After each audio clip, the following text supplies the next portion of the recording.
training class going.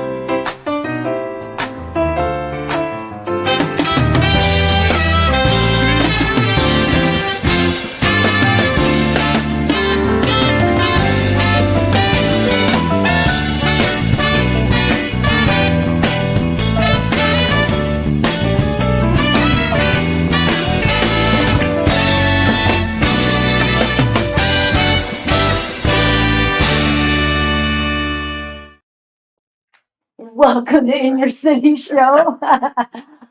my co-host It's like over Nancy here. Pelosi behind Trump Oh trying my to find all her paperwork. gosh. So I always have all my stuff ready to go, my notes, and then this guy right here decides to dump his on top of mine. So I'm like sitting here just trying to figure out what the heck is going on now today. Could you like stop doing that to me? You're I'm killing sorry. me. You're killing me, Smalls. So I have no idea what is yours and what is mine. I'll But tell you what. You tell everybody what station we're on oh and my what's going on God. today, and I'll find I it for you. think I want to say it's Monday. First of all, it's Monday, and we're just getting our week started after a unbelievable weekend to Silver Dollar City, which was so much fun. And I'm so completely exhausted that I can hardly keep my eyes open here, but I'm super excited and waking up because John O'Leary is with us the entire hour here for the In Your City show. So he's still not helping me because he still has my notes going everywhere. But we've got John O'Leary. He's an inspirational speaker. Luckily, we have been able to hear him speak a couple times, which has been fantastic. Extraordinary survivor whose life story ignited the anticipation behind the upcoming feature film Soul on Fire. So his amazing book that I was so excited, and we've had it in on our shelf since we brought it home. Could not believe when I opened it up and it says May 4th of 2016. This is when we got this book.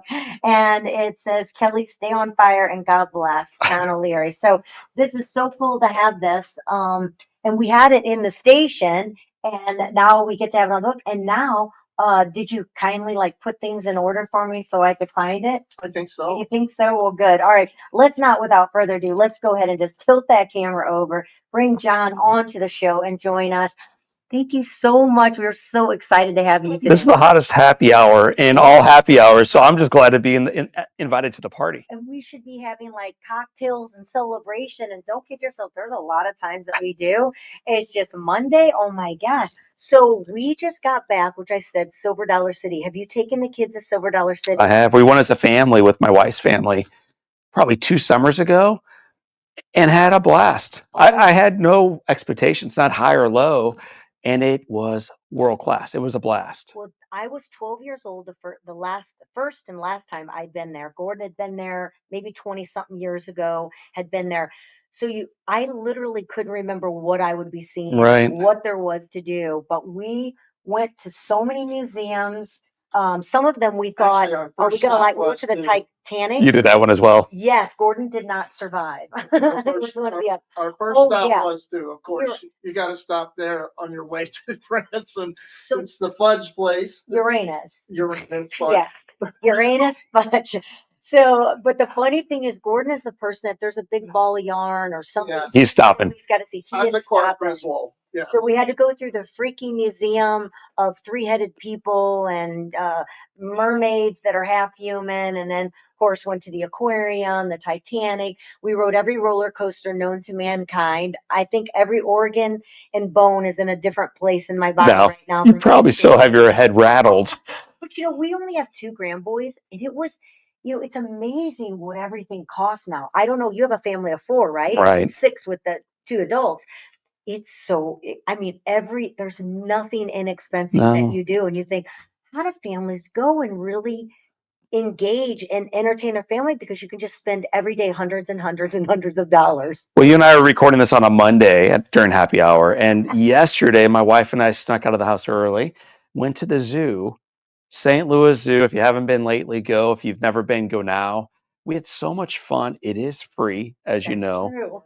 And it was like as fun a date as I can remember having in a long time. Just walking around the zoo on a Sunday morning, watching all these families trying to corral their little chipmunks through this massive, gorgeous zoo. So there are free activities, in particular here in St. Louis.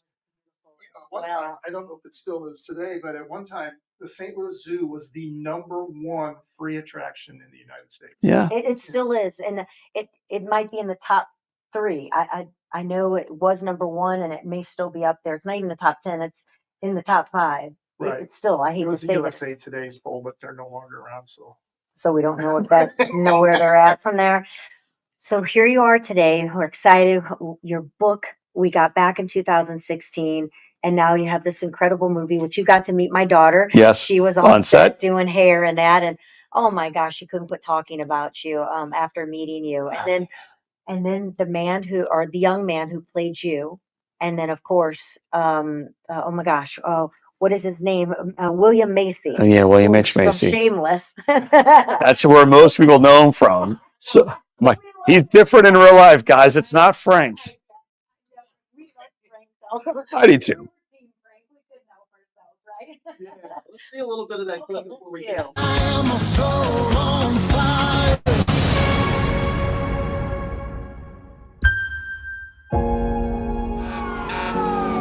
Come on, John, stay with me. Wake up! Coming through, coming through. How bad is it? He has burns to 100% of his body. Want to send out a special hello tonight to a certain young man who's laid up in the hospital. His name is John O'Leary. He's a tough little guy. Boy, you listen to me. You will walk again. When I first came to see you, they said you had no chance. But here you are. You're gonna face challenges when you get out of here, but you can still do almost anything. Do you like to dance, Beth? No, but I will. Who is that guy? John O'Leary. He's kind of a legend around here. Why didn't you ask me out the night we met? Figured you wouldn't want me to. Welcome to the first project of O'Leary and Bright's construction. Yeah, everybody grab a hard hat. Ladies first? No. Why would a man who can't hold a hammer choose to be a contractor? I guess I like to just see houses for what they can be, not what they are. I have a scout troop, and I heard about what happened to you. I just thought that my girls might be inspired if you came and talked to them. Oh, wow. I may have an idea for a way that we could work together. Public speaking? I hope you got better at it. I know what it feels like to think you've probably thrown your life away. To move through the adversities of life, we must have a reason to thrive that is bigger than all the challenges that we face. If you focus exactly on loving the life that you're living right now, not the life that you think you could have had or should have had, that's the whole deal right there. Everything that you did, why me? Seemed like you needed it. You built a good life out of ashes. Remarkable. The most powerful weapon on earth is the human soul on fire. On fire. Goosebumps every time I watch it. Do you get them too? Well, it's funny. I've seen it so many times, and yet as you two sat in the studio watching, you saw me up to your right watching too. Like, I'm amazed at what a beautiful job the team did putting together that film. I'm amazed what an incredible job the actors did portraying it.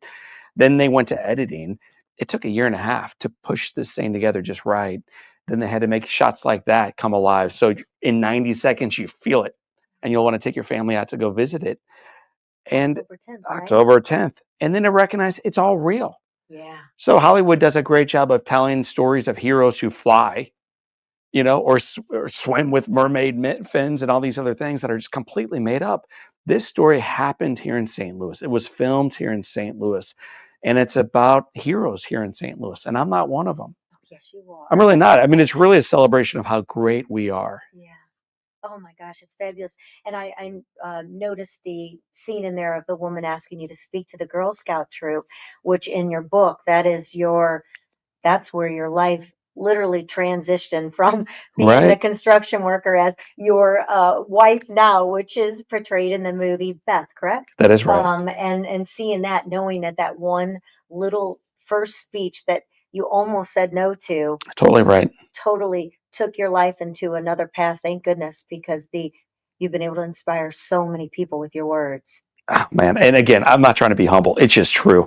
This is all God's hand in my story. It's just a reality. I'm not academically that strong. If you've interviewed me long enough, you'll find that out to be true. I'm not that articulate, even on stage or even in books. And yet this story has come alive. I've been blessed to speak for 20 years, 50 states, millions of people, dozens of countries. Now there's a film out. We have a podcast. The fact that this has all come to pass is now, look what you've done. It really is. Look what God is doing in a very ordinary guy's life, reminding all of us our lives can be used for good. But God can only do so much. He needs us to fulfill That's his true. mission. You And got to say yes, Gordon. yes. You got to step forward, man. You got to do your part. And when you eventually show up on the Hollywood squares, whatever that version of success looks like for you, you've got to recognize it's not all me who did this. And I'm just super aware of that all day long. Like, it's just not me who did this. We had amazing characters. In fact, the book, as you saw, it's not me on the front of it. It's a mirrored image so that people, when they hold the book, can see themselves as the hero of even my book. And then when you look at the film poster, the first one Sony did was a picture of the guy who plays me. His name is Joel Courtney from the Kissing Booth with his arms in the air celebrating success. But if you look at it now, his back is turned toward the camera. And if you look more closely, it's a mosaic of all the folks from the entire film who came alongside of him and made his story a possibility. It's their story, not his, not ours. Did you help to produce the movie? I did, yes. How did that feel? What is that? There's so many questions to my question right now. First, you have shared your story, and I know the first time you shared it, truly shared it, speaking to these little girls. And then, of course, like you said, you've spoken to millions of people. We've watched you a couple times. You're constantly reliving what happened to you. You are doing it with such grace. And then now you're watching on the big screen. Is it completely healing for you? Does it bring back memories that are hard to handle? How do you react to all of this? Yeah. So when I first started speaking, whether to the 3 Girl Scouts or in the movie, they gave me a few extras. I had like 8 in the movie. So now I'm famous with Girl Scouts. And then the 21 Rotarians and then Kiwanis and then into the prison and beyond. Every single time I was nervous about how they would feel about me. And now when I speak, we're 2,700 plus speeches in, I'm still very nervous about how they will feel about this message in their lives. So please take this the right way. I don't care how they feel about me anymore, not even remotely, but I care deeply about how this message moves them to do more in their lives. Yeah. Absolutely. So I had to ask you too, because you've relived this so many times, like Kelly says. During the process of doing this movie, was there something that jumped out at you from doing this movie that maybe didn't hit you at the time that this incident took place when you were younger? Having to go through it piece by piece by piece by piece. Right. Something that just said that you just went, you know what? I never realized that. Or you know what I mean? Yeah. It's a great question. So the scenes that you see in the film are filmed in the places where they happened. So the bars where we had the conversation, whether it's Saratoga Lanes or Humphreys, are in the film. The spot where my dad had a conversation with me about living forward took place in Keener Plaza. It's where it happened. The dorm room conversations with my college roommate, and on and on and on, it took place there.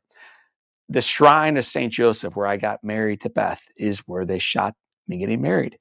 All of this to set us up for it. And the house where I was burned as a kid is the house where my mom and dad still live. So to go back into this house, they moved out all of my parents' furniture. They moved in all the furniture we would have had back in the 1980s. And we redid a scene where little John O'Leary gets burned. So to see a moment in time captured perfectly like it actually happened with an actor portraying it, that was hard. What made it far more difficult was recognizing the girls who were screaming. Those are my sisters. And they're portraying my actual sisters, and I'd never seen it through their lens before. The story had always been told through mine, but now I'm seeing it through 2 little girls. My brother Jim, coming up from the basement where he slept, I'd always told it from my experience, but now I'm experiencing it from my brother Jim's experience. So that was radical to feel the pain and the agony of that morning again. Then we take a lunch break. And there's about 500 people part of making this film. Your daughter was one of them. There are 499 others around her. So it's a huge group. We all take lunch, come back, and now it's time to film Homecoming because they don't want to move 500 people to the Arch and then Busch Stadium, so they keep them on set. So we filmed the scene where John comes back, and a cool thing that happened was 2 of the firefighters in the film are actual grade school friends of mine. So these are kids I went to grade school with. They were at the homecoming when I returned, the real homecoming. And now they're at this fake homecoming in Hollywood's lens, portraying firefighters. And I think that matters for 2 reasons. One is the people who are in the front yard were all in the front yard in real life. So you're looking at a real story again. And yet this story that could have been so tragic, what could possibly good come out of a 9-year-old being burned on 100% of his body? Well, now there's 2 firefighters in the front yard saving lives, talking about fire safety, keeping kids from getting burned, putting out fires when they actually happened, pulling kids out of car accidents when that happens because they went through it with their classmate. So from our own struggles in life, not only does it influence our life, it influences the life of everybody around us. And in our case, for good. Everyone who was part of our tragedy was redeemed for better because of it. So to be on the back end of a camera watching this unfold in real time, Kelly, like it continues to blow me away. My chest is actually a little like I tight because I'm listening to you and I'm feeling it so much. The empathy, the story. I literally, it's like takes my breath away listening to it. And someone who might be listening right now, it could be, from across the world, wherever it might be, might not know John O'Leary. We were lucky enough, if you recognize this, you're on the cover of our men's issue. Where's it's not on me, so I can't show it. That's all right. You can show it there, but there's, he was the cover of our men's issue, and we were telling your story. You had a different book out at that time. Yes. And then from there, it is, you have just taken the world by storm, but somebody that has not, from somewhere else or doesn't know, yes, that was the book that was actually in the magazine and all. And now you've written this book on fire. Let's give them a little bit of story, a little bit of background of you. We're kind of jumping around talking about things, but Jack Buck played an incredible role in your life. And that quote, that one life can and always does change the world. Right. And Jack Buck changed your world. And of course, I'm sure everyone knows Jack Buck from the St. Louis Cardinals. And I love the fact that your family, you at least listen by radio. For sure. Which, what's wild is I would imagine half your listeners, whether they're local or not, don't know the name Jack Buck. And then you drop in the name, well, what about Joe Buck? And then the other half jump forward. Jack Buck passed away in 2002. So a lifetime ago, we lost this heroic human being, a phenomenal radio announcer, and a man who changed my life. And why he showed up is part of the story. So you're interviewing a guy right now who was burned. We didn't really tell the backstory on 100% of my body. So 87% of those burns were 3rd degree. That is an absolute death sentence. Jack hears about it the night that I was burned. And he was told that same evening that the kid is going to die. Keep him in your thoughts and prayers. And rather than just saying, all right, I'll keep him in my thoughts and my prayers, he goes to the hospital, walks in, sees a child laying there mummified, and sits down next to me, Kelly, and says, kid, wake up. You are going to live. Keep fighting. John O'Leary Day at the ballpark will make it all worthwhile. He hears that I'm going to die as he walks out of that room that night. And then Jack has the audacity to come back, sit with me again, and say, kid, wake up. I'm back. You are going to live. And the wild thing is he did this for 5 months. He kept showing up in my time of great darkness into that space with me, loving me forward. He never told anybody about it. It wasn't on the radio. It wasn't on the news outlets. It wasn't on the podcast of the day. Jack just kept serving quietly. And on August 26, 1987, he lived into the promise of John O'Leary Day at the ballpark. We went downtown, man, met all the Cardinals, had the time of our lives, broadcast the ball game together. This man, and we could talk more and more about what Jack did, but needless to say, I'm not seated with you today if Jack Buck wasn't seated with me the night I was burned. A hard time getting my words to come up, listening to that. And I love the fact that you said he wasn't doing it for any kind of a media stunt. He truly felt it in his heart to serve you, Right. and come to you and make a difference in your life, which changed your life forever. And then you had all these other transitions throughout of it, and just seeing you when you're talking to your the person who is your wife now, who you felt when would you want to date me, and you showed your Right. hands. Right. So take us past Jack Buck and then your life at college and meeting your now wife with 4 children later. Right. Well, there's a lot there. We'll go through it step by step. So grab a stiff drink. You'll need it for this version of the happy hour. Wish I had one myself. Looking for you. A little brandy right Maybe some other time. I went off to college completely unsure of who I was. And so in the movie, and some people have had an issue with this during the testing, it's like John drinks way too much. But it's not to celebrate and glamorize drinking. It's because it was my crutch. It was to allow me to fit in. And so the only person who really saw past that was this gorgeous brunette named Beth. So I meet her at a party. We dance at that party. We become friends after that party. But I never had the belief that she could actually love me in spite of my brokenness. So I never fully got that. And so when I finally, in the real life, it was years later, asked her out, we were too far into it. We were friends at that point. So she says to me, why didn't you ask me out when we first met? And she was offended that I would believe it would be physical as to why she would not say, yes or no. So my wife has the ability to see past people's brokenness. She works today as an occupational therapist, serves in our special school systems with kids who have special needs. And where you and I might see amputations or brokenness or whatever the thing is that's so easy, Beth sees potential. She does that professionally today. She did that back when we met in college. And the turning point in our story for me was the conversation. I mean, the movie's real. It's the strangest thing to see a movie about your life that's real. But I walked on Keener Plaza with my dad, and we started talking about living the life you've got. And one of the quotes was, you can't always choose the path you walk in life, but you can choose the manner in which you walk it. And he started then talking about he talked about the car, but what he was really talking about was Beth. And it was this idea of stop trying to get things from it. Start investing into it. Let go of expectations. And this little conversation that I had with my dad in Keener Plaza, it's the Arch Grounds for those of you not from the St. Louis area, about loving unconditionally, changed the way I treated Beth. And so finally, Kelly, here's the answer. I stopped trying to get anything from her. Most relationships, in particular in the early parts, are all about like, what do I get out of this thing?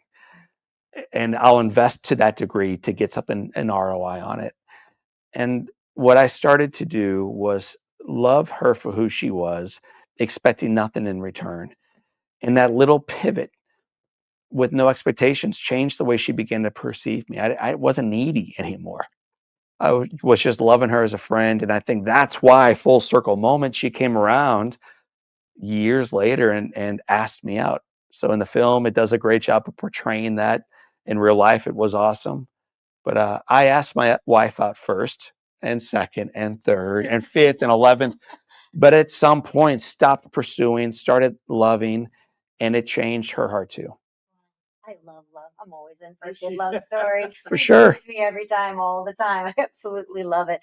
And so again, with your story, we talk about, you as a child, Jack Buck, coming to you each day, serving you. Later on, here you are.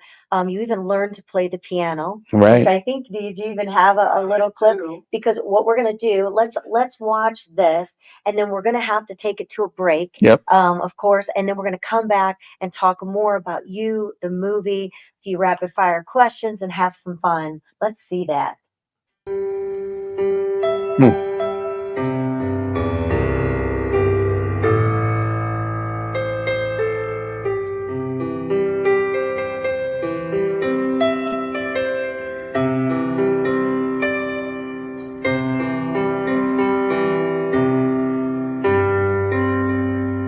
Haven't started taking notes. Take them now, baby.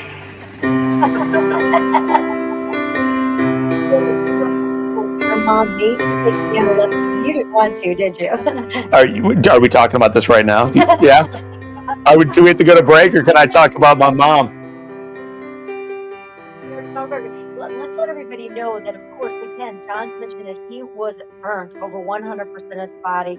If you're watching virtually, of course, he has held his hands to show his hands, and that if you're listening radio, you know what that entails to be Right. burnt like that. And here, nothing. You haven't held yourself back from anything. And when I feel so bad about myself when I have those boohoo victim mornings. Me too. Why me? And it might be something as stupid as I couldn't find something to wear. I'm having a bad hair day. I have no right to ever be upset about anything in my life again whatsoever. Well, Kelly, and you're giving me the credit, and I appreciate it, and it's unearned. My mom is why I play the piano, not me. My dad is why I choose to be a victor, not a victim, not me. And so I've had incredible leadership and guidance in my life, and we could unpack both of those stories when we come back. But listen, you're not interviewing a hero; you're interviewing a guy who's been loved by heroes, so much so that in time, and this is the beauty of the film, in time, John begins to see beauty in the reflection. And our hope in other people watching So on Fire is one day they may be able to see beauty in their own brokenness. That's the goal. Wow, what a great way to go to break. Yeah. All right. Well, you are listening to In Your City Show right here at luinfo.com and the beautiful new KLIS 590 AM. Go ahead. You can turn on the audio from there at luinfo.com. You can also watch virtually 24/7 there at luinfo.com. We'll be right back with more with John O'Leary.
During an hour show.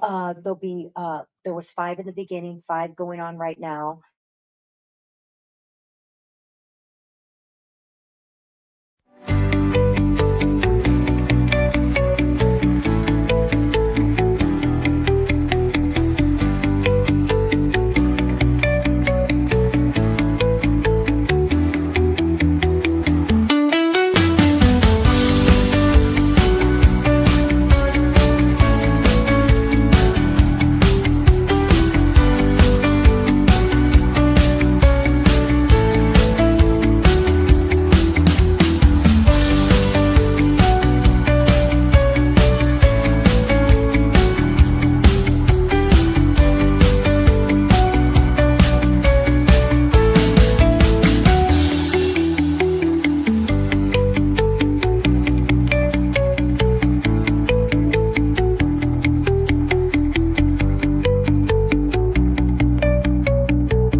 Lifestyle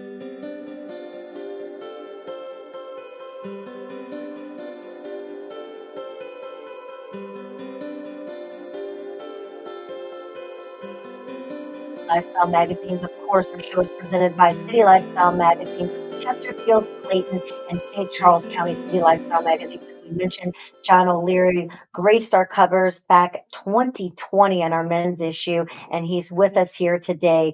We are going to go ahead and we want to give a big shout out to Jennifer Williams. 35 years, almost. I think it's coming up this September month. It's 35 years for Jennifer in business with the St. Louis Closet Company. She supports local. She's all about local. She gives back to local. If you take a drive, go over there to Big Bend and go into the St. Louis Closet Company building, which is absolutely beautiful, you are going to see where they manufacture everything right on site. Her team is there to serve you. It's not a one size fits all. Whatever your needs is, whether it's small or large, whether it's outside business need, it's your mud room, maybe it's a small pantry, or maybe it's Nelly who got his entire studio redone by Jennifer Williams. Her team is there for you every step of the way.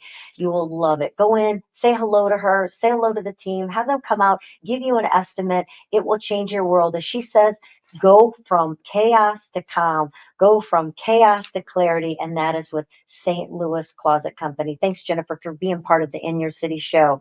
Now, back to someone who has definitely inspired our life. I loved the first time I got to hear you speak. Do you remember what building that was, Gordon? It was over the PBS building, next to the PBS building. I remember, I can see the room, but I couldn't remember First what time I met him was, oh my gosh, back with Joe Clote, Missouri meetings. Yes. You were doing speaking engagement back in Kansas City. We were in Kansas City doing one. Remember it well. Joe's a great guy. He is a great guy. And then got to hear you again. You came and spoke for the Coldwell Gun Day. Yes. Their new year, Kicked it off. Motivate them. And you were incredible. It's both, you bring both laughter and tears, and you can tell you have a great sense of humor. Have you always? No one's ever said that to me before. In particular, my wife and kids. They're like, "Dad, you are not funny, dude. Hang it up." Oh, dude, yes. And they're apparently not funny. But I've always played the kind of humor where the funnier they don't think it is, the funnier I think it actually is. So true, I play to an audience of one, and it works. So you have your family of four, but we were talking before we went to break about your mom and dad, who just incredibly changed your life as well. And she is the one who made you take piano lessons. That's right. Well, right before we went to break, and for the folks on the radio, maybe they don't know this, but that piano song was played in front of 28,000 people. So that's Las Vegas. It's the MGM Grand. It's a huge, huge event. And I before that, I rarely play the piano live because I hit the wrong keys all the time. But the lady had said, "John, I read that your mother loves when you play the piano. Will you play for my family?" So I said, "Well, what song would you want to hear?" And she goes, "What was your mom's favorite?" So I said, "My mom loves Amazing Grace." Not what I would have played that day. I would have played Coldplay or Imagine Dragons or Garth Brooks or something a little bit more lively. And she goes, "Play your mom's favorite." So in front of all these folks, I had the honor of playing my mom and dad's favorite song, Amazing Grace. And it was captured on that video. For those who check out the movie Still on Fire, you may see that near the end of the film. It's a callback to that moment when we played that song. But how did it happen? So I was at home, unable to go to school, and the doorbell rang, and the lady came in was our piano teacher. And I said, "Mom, why is she here?" And my mother says, "Because you can do anything in your life. Like, you can still do mighty things." And she rolls me down a hallway, locks the brakes. I don't have fingers for the listeners. They have not yet grown back. This lady puts her arm around me and she says, "John, this is going to be hard, but we can do it together." And with that, she ties a little pen onto my hand. My left arm, Kelly, was off in an airplane splint. I'm on a morphine drip. I'm 10 years old now.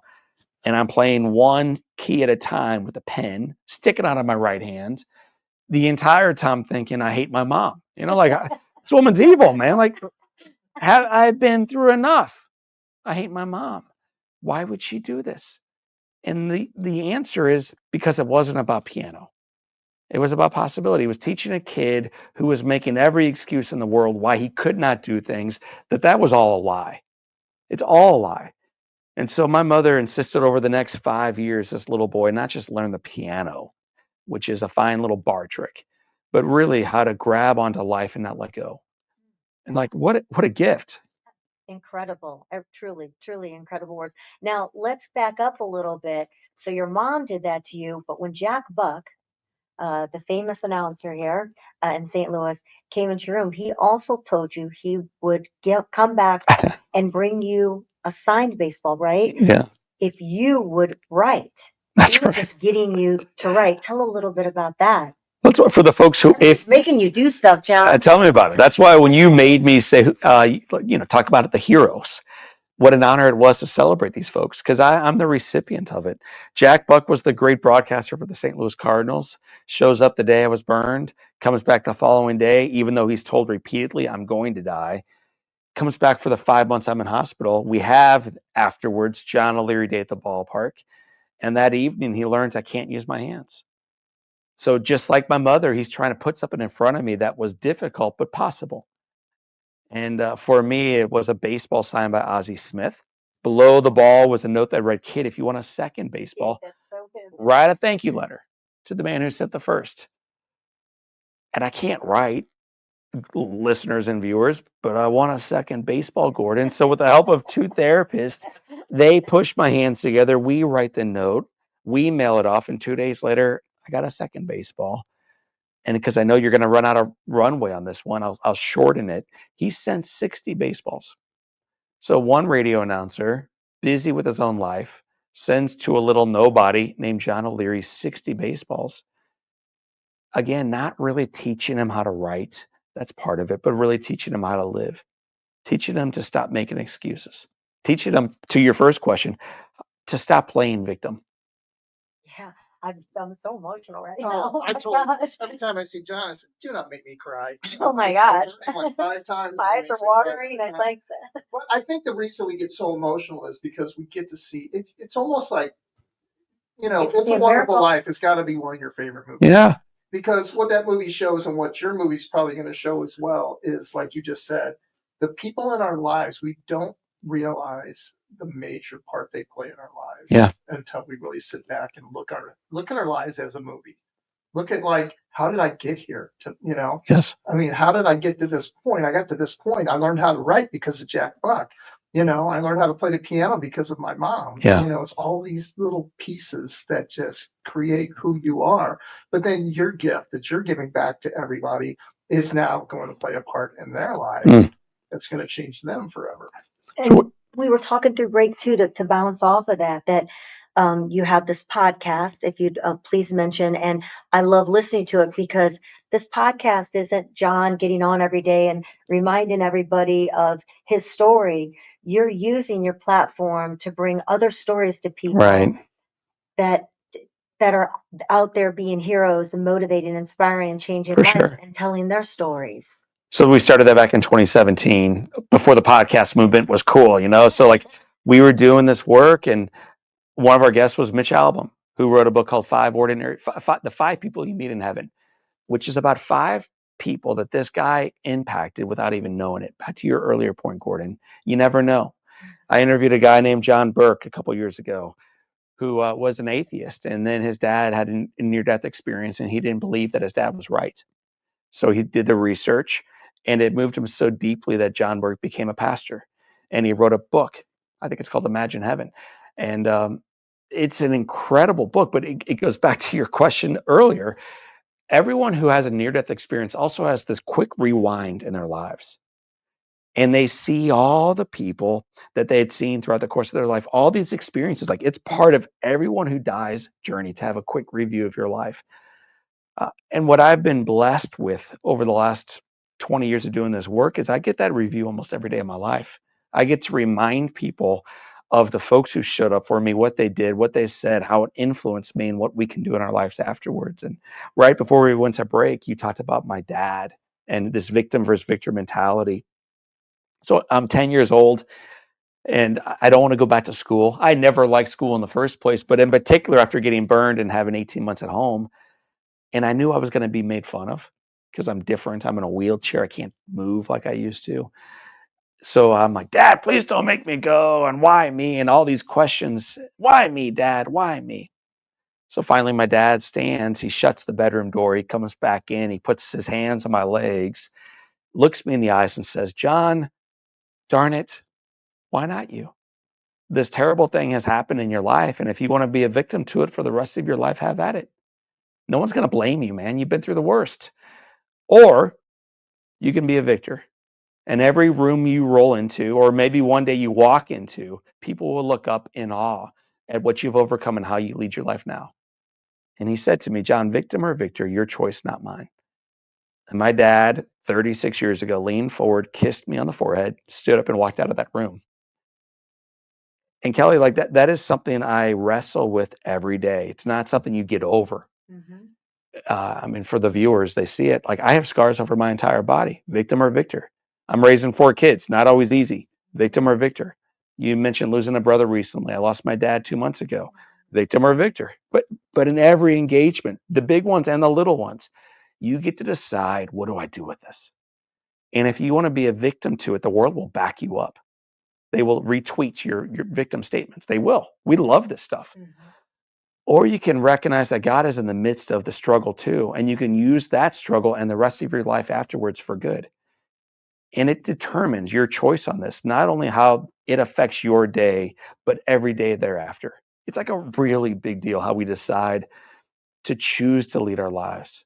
And I don't get the credit for that. My dad does, for putting that choice in front of me. And he did get to see your movie, right? Man, what a gift. So in fact, that's the quote. So I had a client of ours who wanted to buy 3,000 tickets for their people, but they wanted to watch the movie at a time to see if it's worthy. So in early May, we showed this at a local theater, and the executive team came in, and I realized we have open seats. Should I take my mom and dad? Like, that's kind of weird because it's corporate. But at the last minute, I texted my mom, and I'm like, hey, Mom, there's this client who they're going to be watching the movie. Would you like to see it? And she's like, Daddy and I will be right there. So she got him into the car, man. He's got Parkinson's disease, could not speak, could not move, in constant pain. But he sat down next to me in this film. He held my hand the entire time.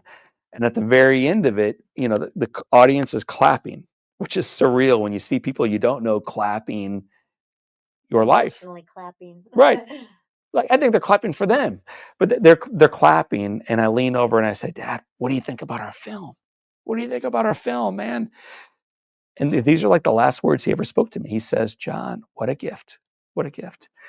And I don't think, Kelly, he was reviewing Soul on Fire. I think for him, Gordon, it goes back to this life review, man, where he probably knew before the rest of us he was near the end of his life. I didn't know that then. I would have done things differently. If you know you're in the last days with your family, you just do things differently. And I didn't know that at the time. It would have been different. But my dad reviewed the film. He reviewed his life, and he recognized Parkinson's disease, a house fire, a burned child, a second house fire, losing his job, financial hardship, constant pain. What a gift. What a gift. What a cool way to go through life. Absolutely. Wow, 100%. You talk about 7 choices, and it really, gosh, I wish we had like 2 more hours. And I know we don't have a lot of time, but I just want to talk about, because you just talked about you have the choice, victor or victim, Yeah. which I think I'm going to ask myself I'm going to ask myself every morning when I wake up. All right, Kelly, you going to be a victim or are you going to be a victor today? Let's do this. I think I'm going to constantly hear those words in my mind. You talk about 7 choices, and I read those, and they're very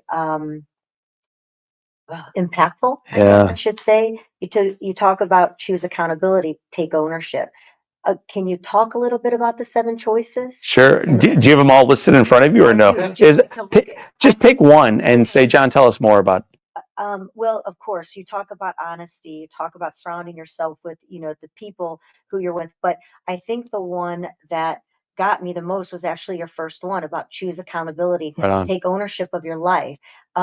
Something that I don't want to do and I don't value in someone else is the blaming. Yeah. Circumstances, on others, or using excuses for where you're at, but taking ownership, I think that is just hugely important before you can do anything else.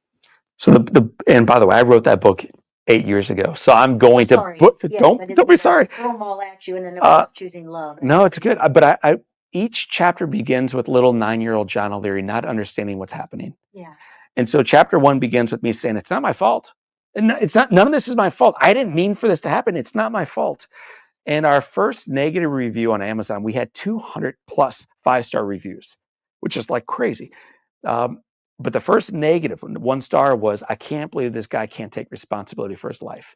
And what that taught me was a couple things. One is stop reading reviews. And secondly, that guy did not get to page 2 of the book, because on page 2, it goes from the 9-year-old to what happened.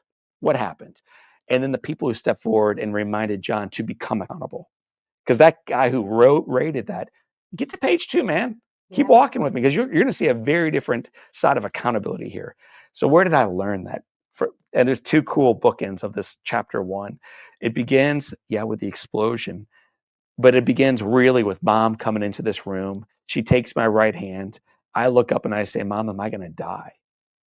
And this beautiful young mother who'd never been through anything like this at all. She's not equipped for this. Who is? Right? I mean, really, you can't train up. She looks back at this dying child and she says, John, do you want to die? It's your choice. So 100% your choice, not mine. And I looked up and I said, Mom, I don't want to die. I want to live. And her response was, good. Then look at me, baby. You take the hand of God.